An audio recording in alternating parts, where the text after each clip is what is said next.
You are listening to the Port Pals podcast with Peter, Donna Marie and Maeve. Let's go fishing for gossip, people. Hi everybody and welcome to this week's very special edition of the Port Pals podcast. Good morning, ladies. Well, everybody's all done up this morning. Everybody's got makeup on, looking wide awake. This is not normal for our 9:30 starts. We made an effort today. It's a very exciting morning. It's a very exciting morning for us today. It is. Oh my God, I'm so excited. Okay. And for anyone who was listening very closely there, they heard a strange voice in the background. We had an extra female voice with us this morning, and our very special guest is, you will know her as the Chief Stew from Below Deck Adventure. She is a backpacker, world traveler, businesswoman, and all-round beauty. It's Miss Faye Clarke. Love that. Thank you. Good morning, everyone. Morning. Thanks so much for joining us, Faye. You're very good for giving up your time. Oh, absolute pleasure. I love chatting, you know me. So tell us, how have you been? We haven't obviously seen you on our screens in, must be coming up for 12 months now. So how have you been since we last saw you? I know, right? Yeah, I'm trying to push for a second series of Below Deck Adventure, but after when we filmed in Norway, I had a job on a 60-meter super yacht in Antigua, and I was on there for like 6 months, and then I needed a break. I've been traveling for nearly 15 years, and I don't know what it was. I was living in Antigua, and I had a great crew, a great boat, great owner, living in Antigua, and nothing was making me happy. I was like, I'm bored. And I was just like, this is my calling. I think I need to go back to the UK. I need to be with my family. I need to be with my dogs. I need a bit of normality. I need to get in a car and turn the radio on and sleep in a proper bed and have a garden. So I took about just over a year out and just living a bit more of a normal life. We'll say that I never actually live a normal life. I've got business. So that's my passion at the moment. But yeah, not doing half as much work as what I was doing when I was on Below Deck. Let's put it that way. Took a year to recover. Oh my God. Very good, very good. So you said you've been traveling for 15 years. So let's roll the clock back a little bit, and if you'd like to tell us how did that get started? How did you first get yourself on the road? Well, to be honest, Pete, when I look back, when I was, say, 19, 20, it didn't matter what I did, whether I was constantly working out at the gym, whether I was getting promotions at work, quite glamorous at the nightclubs and this and that. Nothing was making me happy. I used to live in Southeast London in a flat, and I used to go on the balcony. It was always raining, and my soul was just constantly unhappy. It just always felt uncomfortable. When I was walking the dogs, I was always like in a daydream, and I would walk for hours and just go into all these stories and just daydream. And then I was like, I've got to go. I've got to leave. And when I was 21, I got on a plane to Hong Kong and didn't really return for about 13 years. I just kept going and going. Wow. Yeah, I think the breaking point was I was actually in quite a violent relationship at age, I think I was maybe 20. And there just seemed no way out. And my mum and dad found out about it. Certain people were finding out about it. And we just decided, put me on a plane, evacuate. And it was the best move I ever did. And I haven't looked back since. I've met so many different characters, so many different people, so many different families. And I think I've always just been so intrigued by different cultures, different personalities, different characters. And I think because for so long I was a makeup artist and I was working with the general public, knowing body language, characters and things like that really helped. When you work with the general public, knowing what they want, knowing how to deal with them, customer service, knowing what they want before they want it, things like that. So I just went off on my travels to basically analyze people of all different natures, really, rich, poor. I actually lived in Vietnam and Cambodia for a while. And I realized that, I'd sit at the table with these families that are so poor. And I could see in the look in the woman's eyes or her facial expressions towards her husband was almost exactly the same kind of look my auntie used to give my uncle when she was angry. There wasn't much difference. And I'm like, the world is such a beautiful place and families are so important. Absolutely, absolutely. So why Hong Kong? What was when you got on a plane? It doesn't seem like a normal destination for a girl from Southeast London. Oh my God, it was far from normal, Peter. Honestly, because I think it was just like a stepping stone because we was going to Australia. And so basically I met 6 girls at an airport and I went traveling with them. I'd never met them before. But we're like 20 years on, we're still best friends. And when we were traveling, people knew about us before we'd even got there. Because, like 6 girls traveling together, you can imagine the mess, first of all, all the clothes, makeup and everything. And we just got a bit of a name for ourselves, I suppose, because the 6 girls that were backpacking in, I think it was 2006. But the reason we went to Hong Kong was, because it's stepping stone. But when we got there, we actually got a bus from the airport to our hostel, whatever. And I was reading up on where we were going, and it was saying, most dangerous place in Hong Kong. Do not attempt to go here. And I was like, hostel.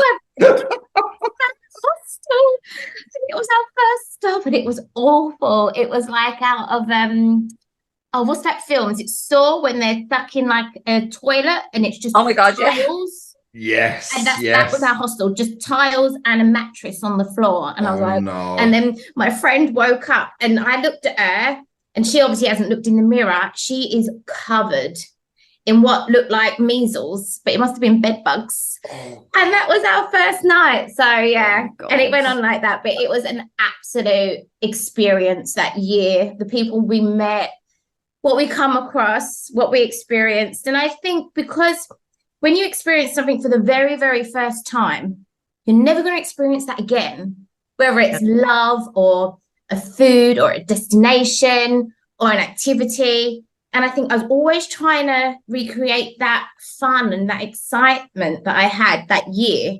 So I've kept going and going, trying to find it, and haven't really settled since, until the last year where I actually did move back to the UK. So that's why I think it took about 15 years for me to actually move back to the UK. Yeah, it's almost chasing that first initial high still again, but doing it in a much more constructive way than probably most people would know it. But they do say when it comes to that sort of incredible experience and the people you share it with. So, like, obviously you experiencing it with them, they're the only ones that it will ever understand how you feel about that year. Exactly. You can tell the stories, but until you was there, the stories were unbelievable. So did you guys work your way around Australia or just? No, we didn't. And back then, I'm not sure if it's still about now, but it's called the STA travel. And you book, say, 10 flights, and they're super cheap. And you just have them flights. And I traveled for, I think, a year on £3,000. Wow. Yeah.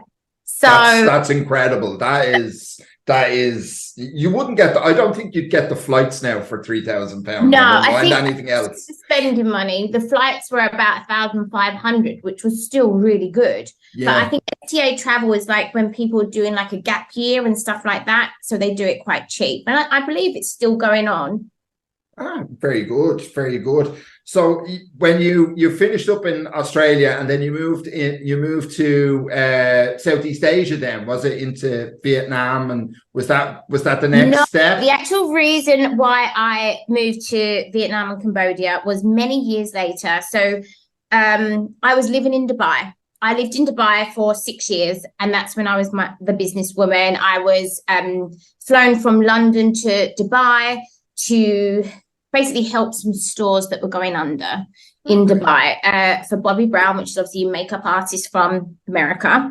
I learned so much working for her. It's an American company. They're always sending you on seminars, really like pushing the brand, loyalty and all that into you, and customer service. And her business actually became part of my DNA. And I just dedicated my whole life to be a successful businesswoman for her, which I was, but it did take its toll. And I had a stroke actually at age 31.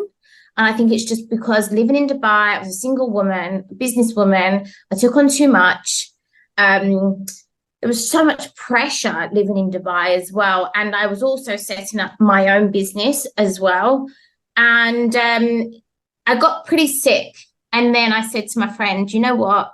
I'm tired of this life. I'm tired of networking. I'm tired of people. I'm tired of trying to be better and better and achieving more and more. I need a break. I'm going to the forest. Again, I listened to my soul, you know, from before. And I was like, people were just annoying me. And I just thought I need to get out. So I just met this girl. Her name was Jennifer.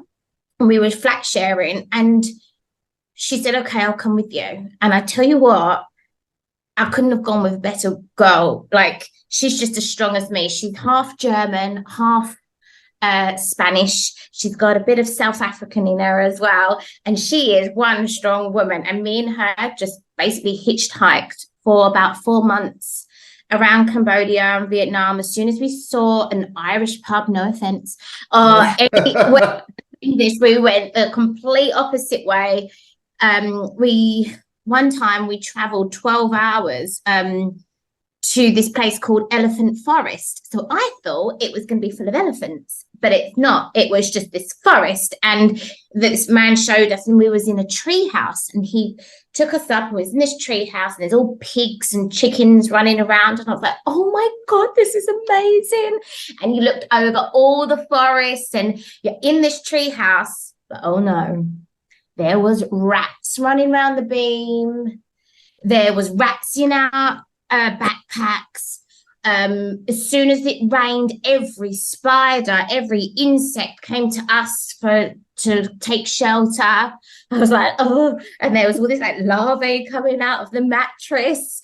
And I was like, Jennifer, where are we? And I looked it up on like Google, and it said, do not go to this place unless you've had every jab. There's dengue fever, there's this, there's that, there's that. And I was like, oh, I'm not that poor. Let's go find a hotel. Let's go. And the next day we were out of there. I think we lasted 3 days there. I had head lice that I'd picked up from like a family we were staying with. So I saw them putting lime juice on their hair to get rid of the lice. So obviously I put lime juice on my hair, and then obviously that attracted every wasp and bee. And I'm like, and then the juice, ants, and there's ants all in the place. Oh yeah, and then there's So that was a tough traveling time for me. And when I look back, I say to Jennifer now, like, how did we survive? How did we survive? Could never do it again, but it was an amazing experience again. Yeah, that just sounds incredible. When you started talking about tree houses and all those rats, Donna Marie, I can't just help but think about your reaction when we stayed in a tree house in Thailand and you saw one cockroach. Oh, cockroaches. You're not just talking about Spanish cockroaches here. In Thailand, they have like tentacles longer than my arm. Like, I know, they're the size of mice. They're huge. No, I'm gone. Had to leave. No matter how much traveling I did, cockroach is the one thing I will never ever accept. They have to be got rid of. Yeah, I think they fly. They fucking fly. Oh. Yeah, you have a proper punch up with a cockroach. It's a proper full on fight. They don't go down easily. No, I can't deal. And then when you kill, like the eggs come out, then like I mean they're bred to stay going. Let's face it. Yeah. Don't. But so you left the forest. You left that part of the journey behind you. Where to next? So I went back to Dubai because my friend Jennifer, she she was an equestrian, like she was a horse riding trainer. Oh, very good. She did a really good job. So she flew back to Dubai. I was studying Muay Thai boxing, which I did for 8 years. So I went to a boxing camp and just did a lot of boxing for a few more weeks. And then I was like, right, okay, I'm a little bit lonely on my own. There's only so much, you can do with like, I was just, again, surrounded by chickens and Thai boys training to fight and this and that, again, in the jungle. And I was like, okay, I'm going to go back to Dubai. Went back there and it just, I don't know, again, I think I'd done everything I set out to achieve in Dubai and I needed to move on. And 4 years previous, I was speaking to a girl and she was saying that she met a guy on Tinder and he worked on super yachts. And she said he earned a fortune. And for 4 years, that just stayed in my brain thinking, And obviously, when I was in Dubai, I was always on yachts. And I mean, there's one thing partying on yachts and another thing working, cleaning toilets. But I knew that I liked being at sea and I loved yachts and I loved the jet skis and all of that. So I was like, okay, now is the time. I think I'm going to kick off my stilettos and have a job working in flip-flops. And so I flew myself to a place called Viareggio, which is in Italy. Bearing in mind, I knew nothing about like marinas or yachts or anything like that. But I picked out a pair of navy trousers that I'd had for years and a white top, did my makeup, and I walked along the marina with a CV that I'd kind of not lied, but I just said about my experience that I had with people and that I like cooking and that I'm very active, which I was. And I walked up and down this marina and I was trying to hand my CV out. So you can imagine all the boats are just docked and there's deckies polishing them, this and that. And I'd be like, hi, can you take my CV? And they'd be like, no. And I'm like, yes. And they're like, no. I'm like, yes, give it to your captain. And I haven't come all this way for nothing. And literally, I think within 2 hours, I sat in a coffee shop and I was obviously on my own. And there was 2 guys there. They started talking to me. I think I just have a face where people like to talk to me. I think it's because I'm quite bubbly and chubby. So these guys started talking to me with their coffee. And it just so happened that one of the guys was like a filthy rich American dude that owned about 6 yachts. And the other guy he was sitting having coffee with was his captain. And I ended up working for them for 3 years. And that's where my yachting career started. And I was 32 at that time. So I said to them, like, I'm no mug. Like, I've traveled the world. I've done this. I've done that. Like, I wasn't like this 19-year-old that was scared. I was quite confident, I suppose. And I believe it doesn't matter if you're 19 or you're 29, you have to be confident and you do have to sell yourself. So I worked for them just cooking and looking after the crew. And one day they said, right, we're going on a charter. And this was the first charter and they hired in a chief stewardess. This chief stewardess didn't get out of bed every day till 5 o'clock in the afternoon. Oh my God. She would stay up smoking roll-ups and drinking coffee and pretend to everyone that she was up with the guests. So I was like, I'm taking this opportunity. So I'd get up and I'd clean and I'd take over and I'd do this and I'd do that so that my captain saw. And then I got promoted. I love it. And then that's when I just was like, right, okay, the world is my oyster. And I worked my way up pretty quick. I think within 4 years, I was chief steward. I could have probably done it quicker, but I'd come from quite a stressful career before. I just wanted to cook and look after my crew. I'm always the Mother Hubbard of everyone. But then I thought, you know what?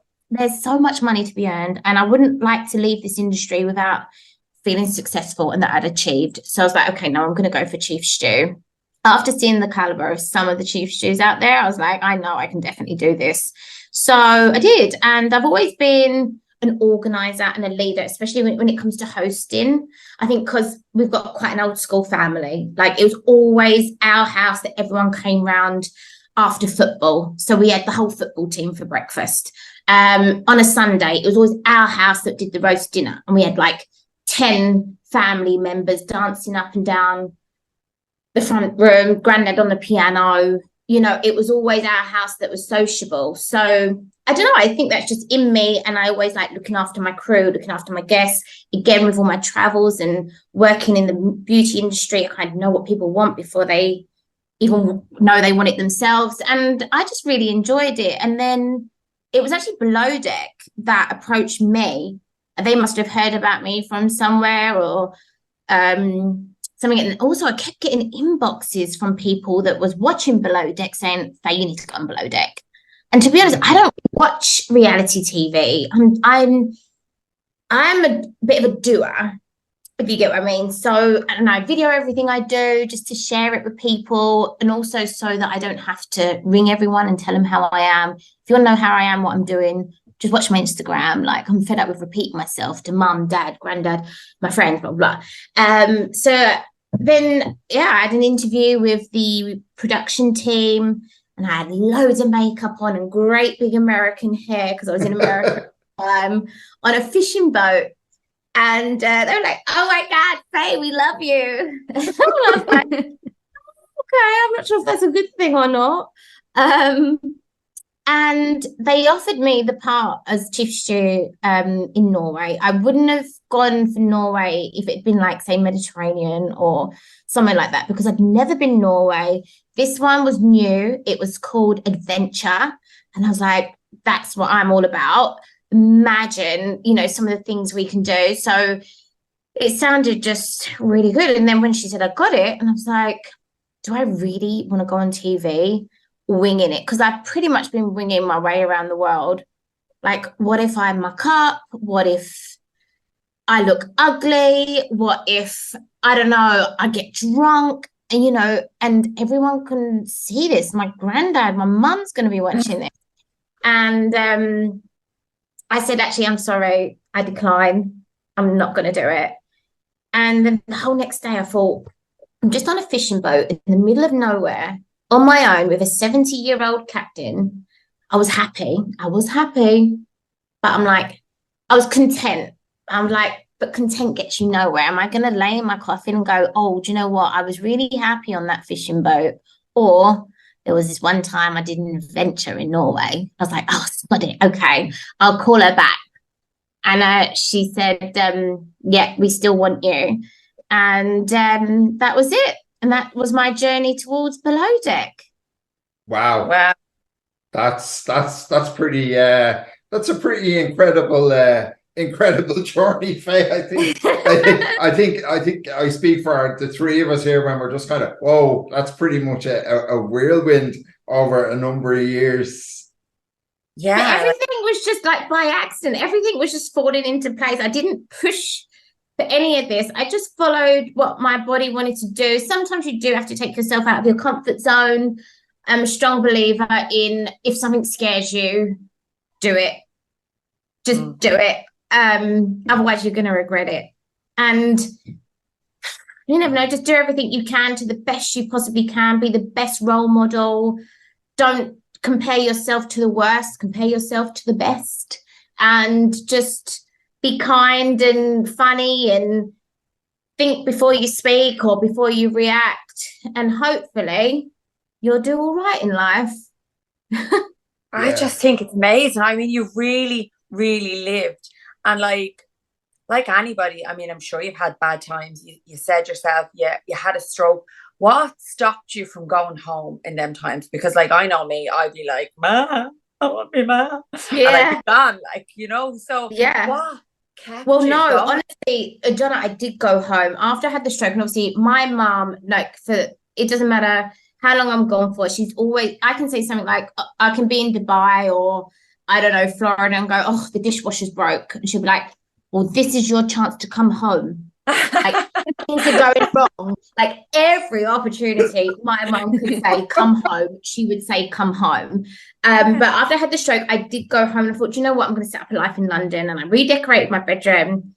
And my dad came in and he went, "Are you sure you're going to be all right in London? You left for a reason." And I was like, "Dad, you're right. What am I doing? I need to get back on that flight." So I got back on the flight and I got the flight that I was supposed to get, just caught it. And then I got on that flight. And then what was it? Then I had a second thing and I was like, I've just left my family behind. I just redecorated my room. Now I'm going back to Dubai. I've already done Dubai. Why am I going back? And I started getting all indecisive. And I was like, stop the plane. I was like, I don't feel well. I need to get off the plane. So they let me off the plane. And I rang my mum and dad and I was like, "Are you still at the airport?" They're like, "We've just got in the car." I'm like, "Come back. I decided not to go." And then I got off. I mean, there was times where I was indecisive, don't it? It's not easy. And you do think, am I making the right decision? It's not a small decision, you know.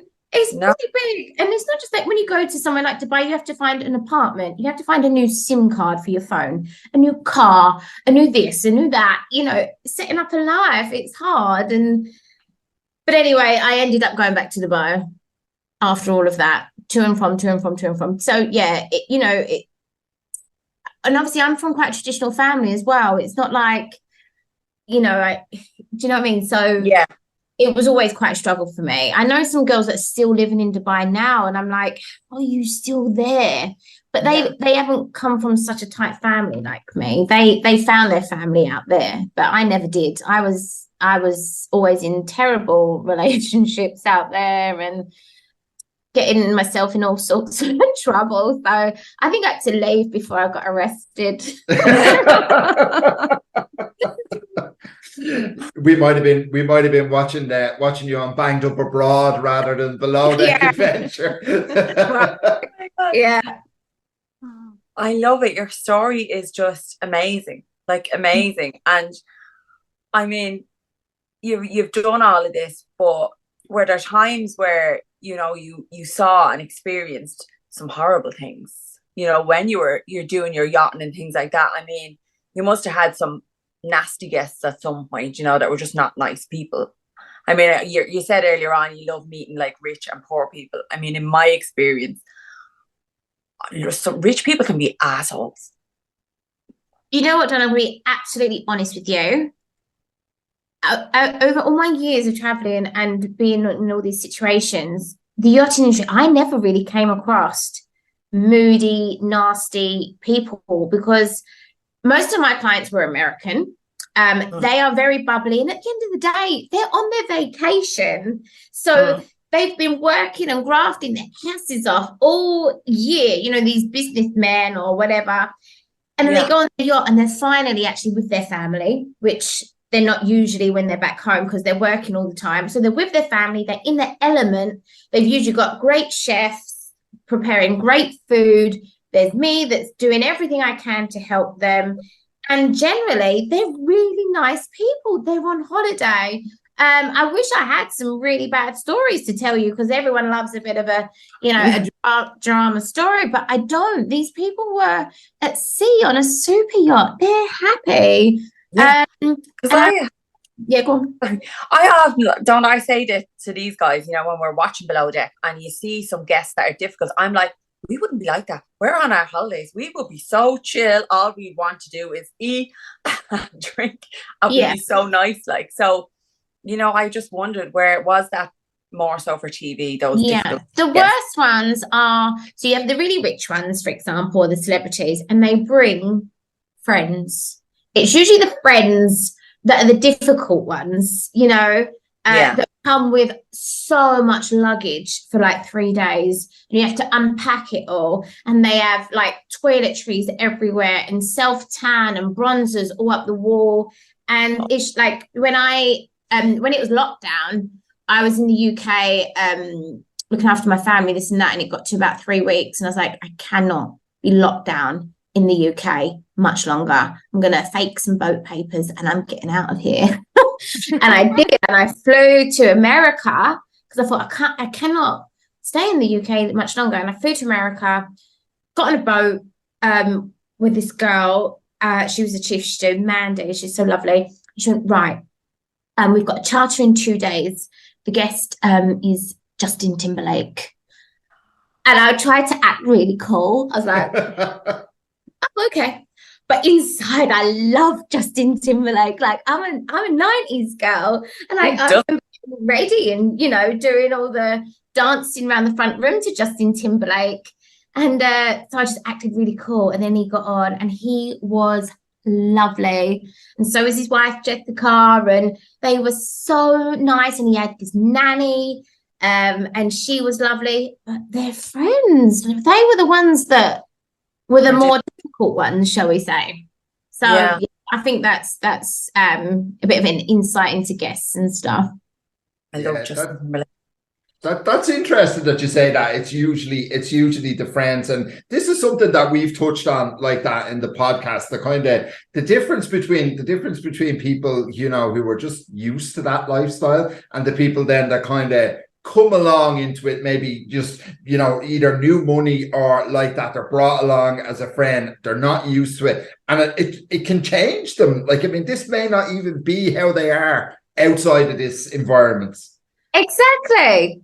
It's always them that want to try to be vegan for the last few days, or they want to, I don't know, no sugar or garlic in their meals, and you're like, really?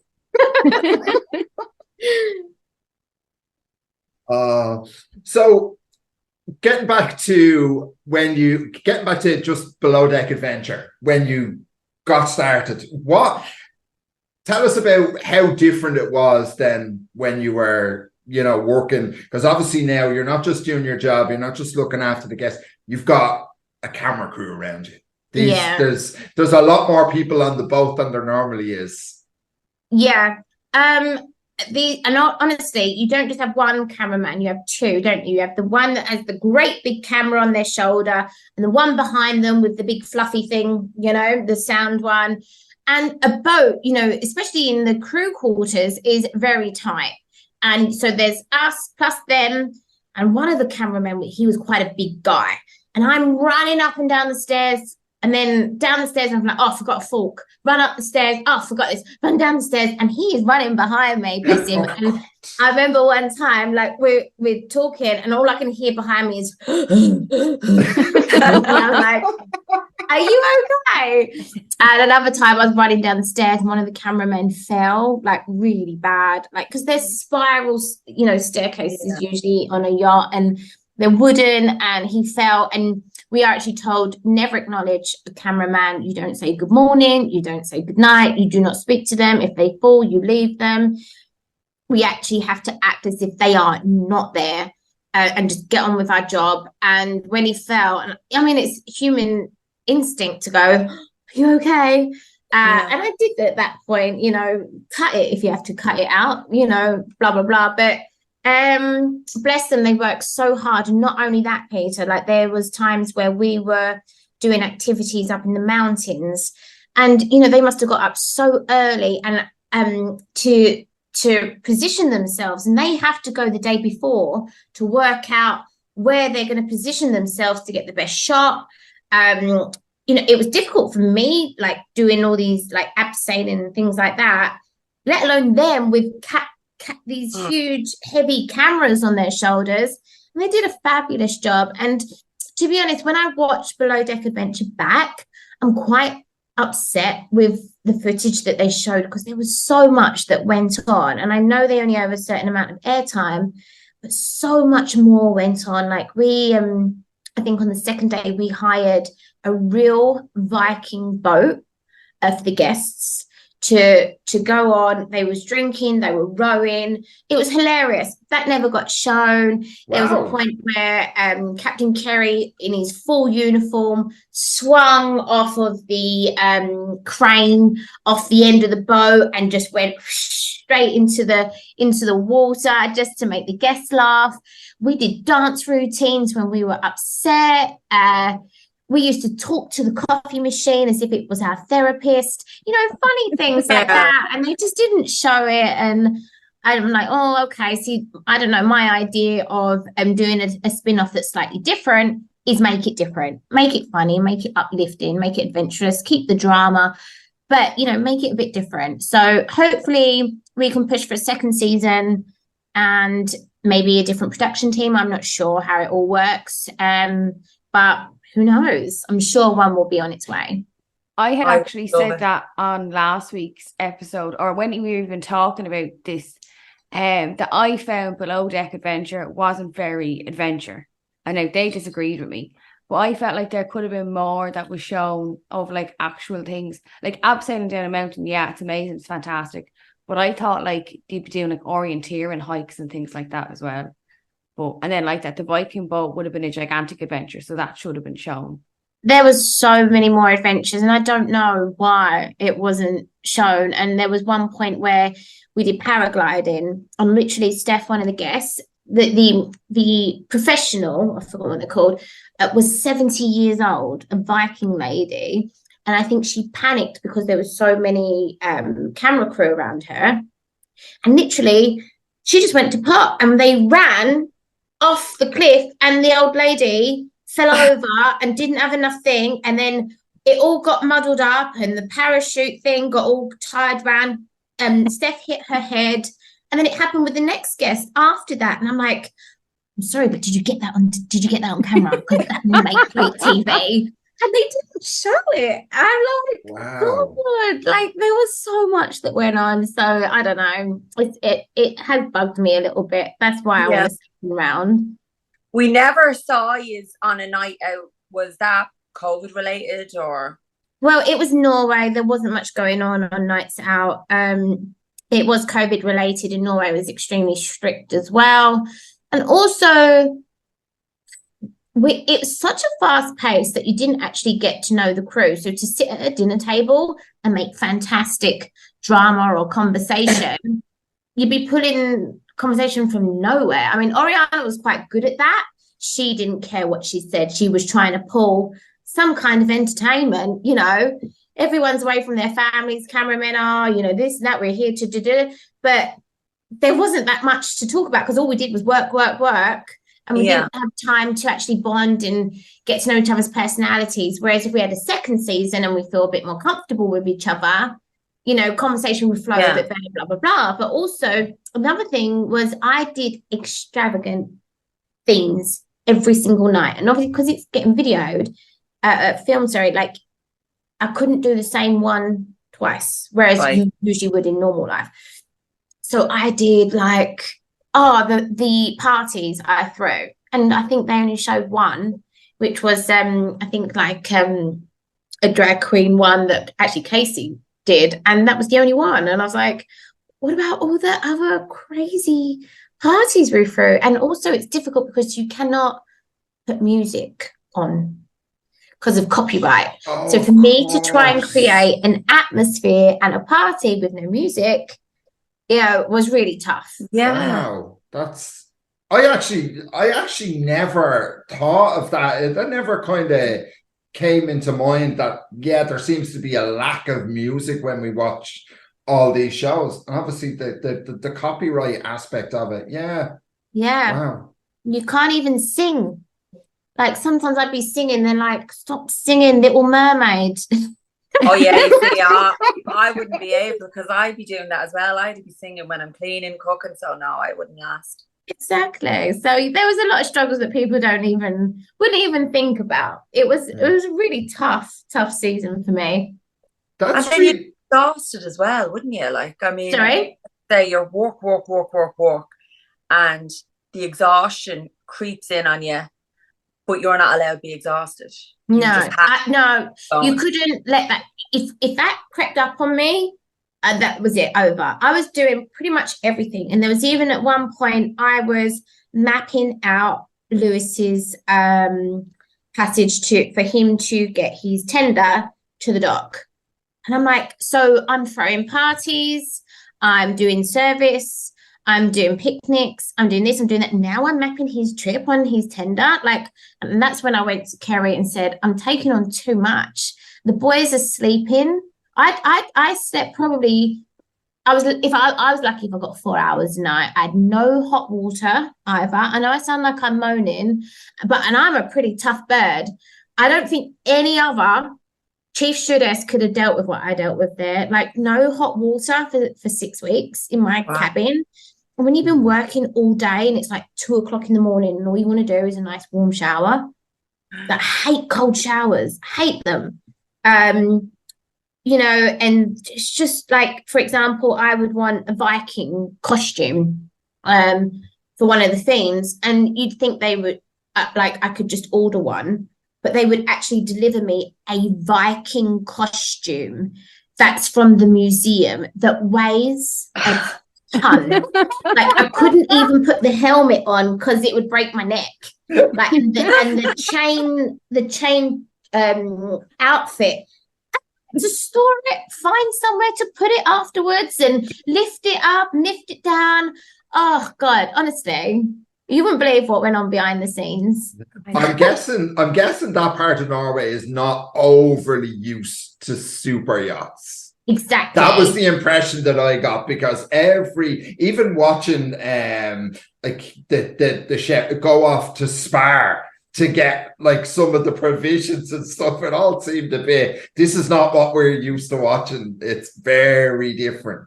Yeah. I mean, the location they chose, that particular part of Norway, was quite remote as well. Literally, there were so many challenges, not just for me as a chief stew, but probably for the production team as well. And I mean, they must have spent an absolute fortune on that trip, because Norway is not a cheap place either. No.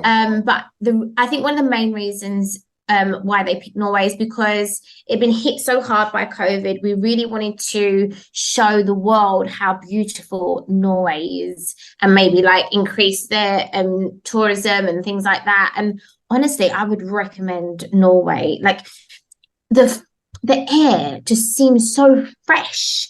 Like it was different to any other air I'd like experienced. It was fresh and clean, and the views, it was magical. And I said that in the thing, it was magical. A bit like New Zealand. I would compare it to New Zealand, but with a lot more history.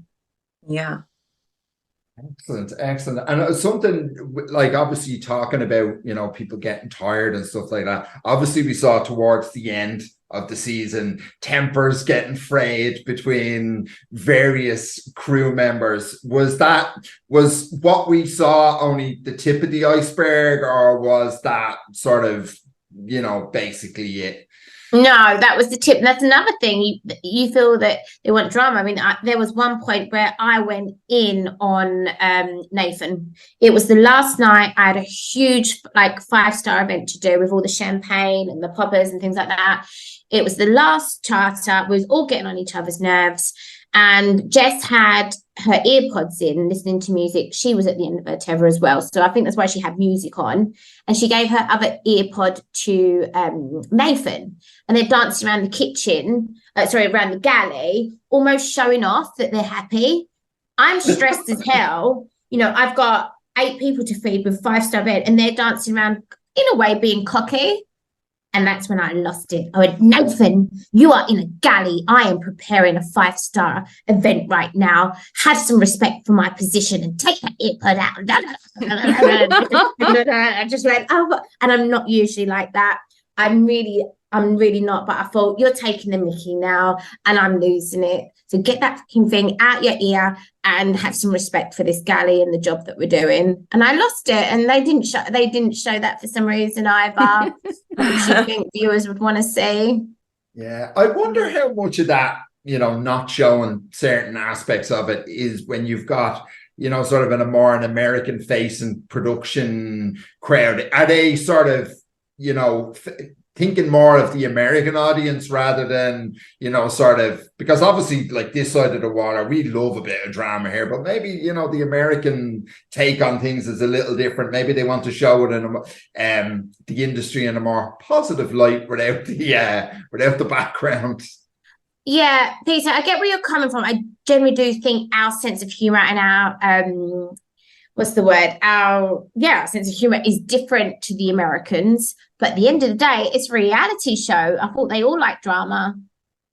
I think a mixture is good. I think it's good to show the drama, but then 5 minutes later see us all dancing together, and so people go, oh, and it's relatable then, isn't it?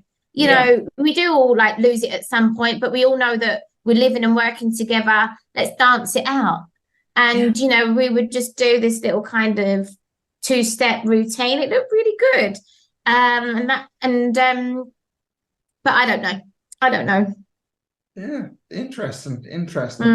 Now, I do have a question, because this is something that we've seen in several, we've seen a good few franchises, and you've worked on a lot of ships. American captain or Aussie captain? Oh, Don't need to put you on the spot professionally. Oh, I like Australians. I do like Australians. I like to have a beer with them, and they've got the same sense of humour as me. My first captain, the one that I was telling you about that I met in the coffee shop, he was Australian. And I think the Aussies, they're like real men. Like, they want to get involved, they want to fix things, they want to do things, they don't mind doing that. And the Americans, I don't know, like superhero American captain kind of thing. I don't know. I like them all, but for my taste, it's more Aussies. I agree. Like, you can see it watching Down Under, he gets stuck in, no bother to him. Whereas the likes of Lee and Sandy, they just didn't, Sandy used to get stuck in. Yeah, it's just like, I paid my dues. That's not my job. That's your job. Whereas, Jason is like, I don't mind doing it. You know? And I think we were all happy when we heard Lee was retiring, and it was Kerry that was going to be stepping in on the main franchise. It was like, okay, we're happy with that. We really enjoyed Kerry. He was really good. So And with Kerry, like, what you see is what you get with Kerry. And like, if something was going wrong, like, we had COVID 3 times on that boat, and wow, a lot has to be organized when you have COVID on a boat. Everything has to be like, what's the word? Not extinguished, but like fumigated, sterilized, and everything. That's it, sterilized, this and that. And people had to get off the boat, and the camera crew, the production team were like, oh, let's do it this way. And he's like, no, this is my boat. I'm captain of this boat. We're doing it my way. And he put his foot down, and it was his first time as well. He'd never been on TV before. He is in charge of not just his crew, but the camera crew. So he had a huge job, and he went through a lot of stress. He came out in hives at one point from stress.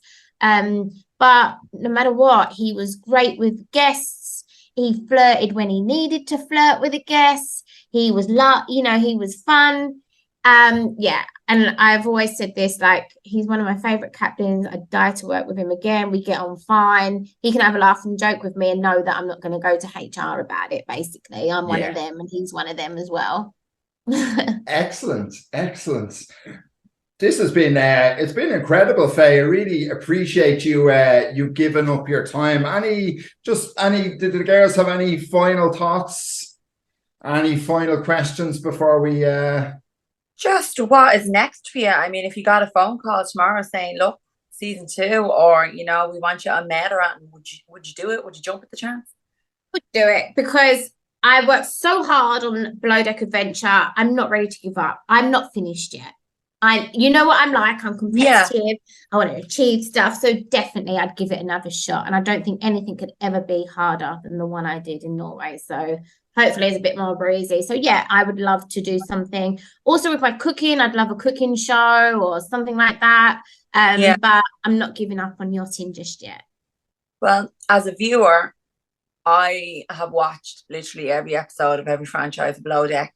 And I just think there's a lot of Chief Stews that come on, and they're just a one season wonder. You're never going to see them again. And then there's one that comes along every now and again, and you're like, we need to see her again. We need to see her again. And that's how me? I feel that's about you. Faye Clarke. I really want to see you on Below Deck again. Like, I have said that from the get-go. Like, before we even had our podcast, when we used to be watching the episode, I'm like, we need to see her again. We need to see her again. Oh, Donna, thank you. So I really hope we do. I really hope Bless we do. you. And thank you Thanks. so much for coming on today. I have had Absolute pleasure. Anytime. Yeah, thank you. Yeah, it's just brilliant. We really, really appreciate you giving up your time, Faye, and coming on the podcast. And thank you so much. And hopefully we'll see you on our screens again soon. Yeah, hopefully. Thank you. Everyone have a fabulous day. Lots of love. you. Bye. Thank you You so too. much. Take care. Bye. Bye. Bye.